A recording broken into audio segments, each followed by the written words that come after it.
Guys, balik lagi bersama kita di channel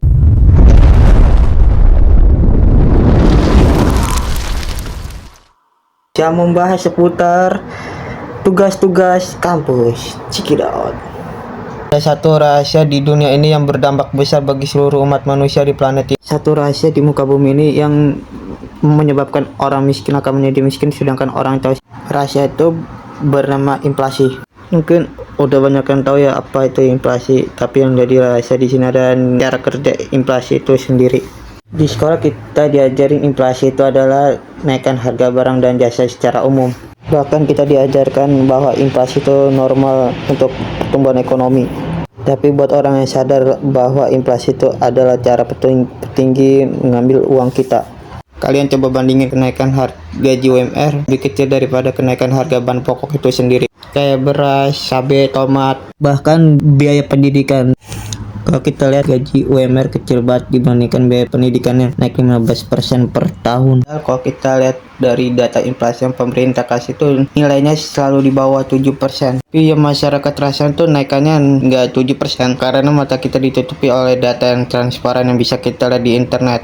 Makanya banyak orang yang merasa kerja udah puluhan tahun tapi hidupnya gitu-gitu aja. Ya karena mereka udah kerja mati-matian tapi gaji mereka diambil sama inflasi. Uang di rekening sudah bertambah tapi nilainya selalu berkurang. Menurutku ini adalah alasan yang logis mengapa sistem mengatur manusia agar tetap miskin. Dan gua rasa nggak semua orang paham akan hal ini karena kata Emery Report, seandainya masyarakat tahu akan sistem moneter dan perbankan akan ada resolusi sebelum besok pagi. Jadi pada video kali ini saya akan beritahu ke kalian gambaran tentang inflasi ini. So bersiaplah untuk mengerti situasi sebenarnya. I have directed the Secretary of the Treasury to take the action necessary to defend the dollar against the speculators. I have directed Secretary Connally to suspend temporarily the convertibility of the dollar into gold or other reserve assets. Konsep uang itu mempunyai sejarah yang panjang. Kalau zaman dulu uang itu berwujud emas atau perak. Fungsinya supaya uang itu stabil, nggak naik nggak turun. Sistem ini dikenal dengan gold standard. Sistem ini dikenal di abad ke-20. Analoginya, setiap baju yang dijual harus ada celananya. Nah, itulah uang zaman dulu. Setiap uang yang dicetak ada emasnya agar nggak naik nggak turun. Sehingga negara pun nggak bisa manipulasi nilainya. Karena jumlah emas yang terbatas, jadi sistem gold standar ini diberhentikan. Pada abad ke-20, banyak negara yang meninggalkan sistem gold standar. Mereka mulai beralih ke sistem uang fiat yang dimana nilainya nggak bisa di backup kayak emas tadi. Jadi cuman bisa di backup dengan kepercayaan kita kepada pemerintah. Dan apa namanya uang fiat? Dalam bahasa Latin yaitu lepidon, yang artinya ya udah biarin aja dan kita sepakat bahwa uang itu ada nilainya. Walaupun tuh nggak ada backupnya apapun kayak sebelumnya sama emas backupnya gitu. Kebijakan ini diambil oleh negara untuk mengambil kebebasan dalam moneter. Tapi masalahnya uang fiat ini bisa naik bisa turun sesuai dengan keadaan ekonomi. Kepercayaan kita kepada pemerintah, mereka bisa ngatur peredaran uang yang mereka mau dengan cara menaikkan suku bunga. Yang sebelumnya uang itu diatur sama aset lain, sekarang malah diatur sama pemerintah.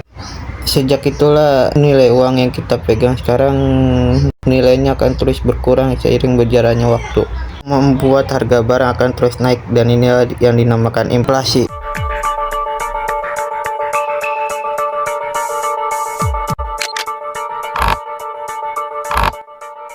Kalau kita lihat data inflasi yang pemerintah kasih, nilainya itu selalu di bawah 7%. Dan inflasi yang bagus itu 2-3% per tahun untuk menaikkan kestabilan ekonomi. Iya, apakah inflasi naik sekecil itu? Kami ambil gambaran inflasi di saat pandemi mulai dari 2020 hingga 2022. Kita lihat ya, grafisnya cukup signifikan ya. Sebelum kita bahas lebih dalam, kita harus tahu dulu nih inflasi sama dengan indeks harga konsumen atau dalam US CPI.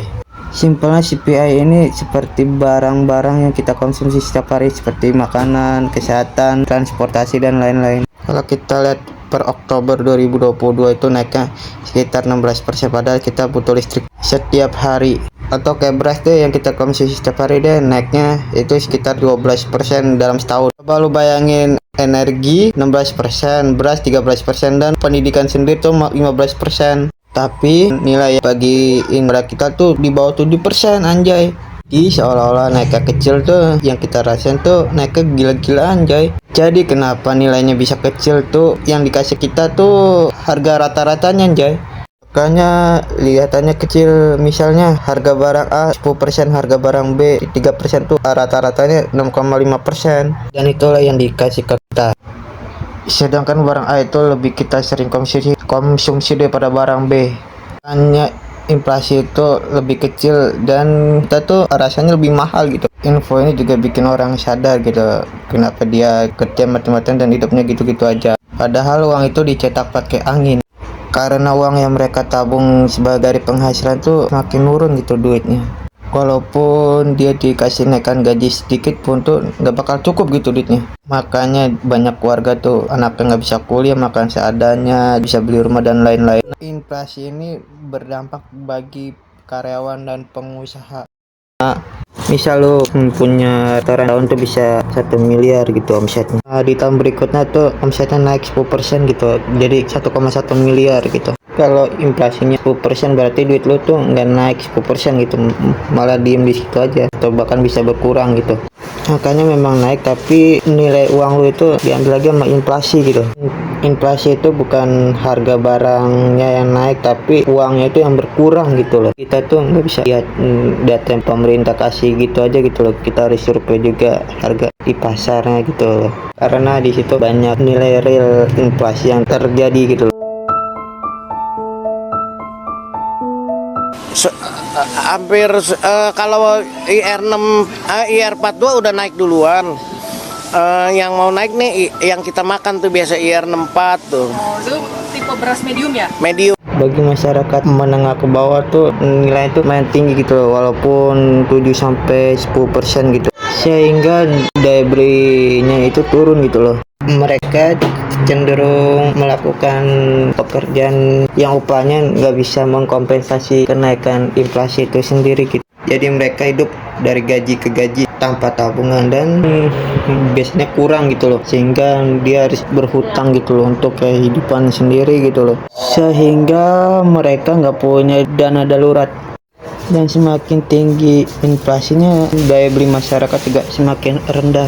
Masyarakat yang kena inflasi ini akan sulit mendapatkan makanan gizi yang baik dan juga kesehatan, rentan terkena penyakit sehingga duit mereka itu habis buat beli obat, bukan beli beras, sehingga penyebab kemiskinan itu ialah inflasi itu sendiri. Ada sebuah survei dari Bank Dunia terhadap 38 negara, dan dari survei itu menyatakan kalau inflasi itu mengurangi nilai real upah minimum, sehingga angka kemiskinan jadi lebih naik karena inflasi. Makanya ya kenapa banyak orang kaya investasinya aneh-aneh, mulai dari jam tangan sampai lukisan, karena return dari barang-barang itu naiknya jauh lebih tinggi daripada nilai real inflasi itu tadi.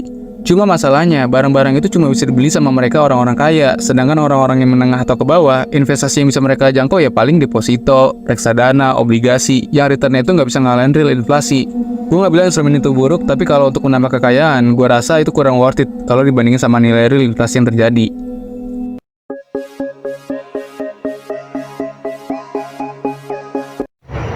Dunia ini penuh dengan ilusi. 3-7% nyatanya lebih tinggi. Bahkan biaya sekolah pun ditulis berapa, naiknya berapa. Itulah pentingnya berpikir kritis agar kita bisa bedakan mana yang benar, mana yang salah. Sayangnya di sekolah maupun di kampus kita nggak bisa berpikir secara kritis dari kurikulum yang udah dirancang. Kalau kata buku itu A ya harus A, nggak boleh nentang gitu. Sama halnya dengan inflasi ini, data 3% ya harus 3% gitu. Kalau kita mempelajari lebih dalam lagi, nilainya akan lebih dari itu gitu loh.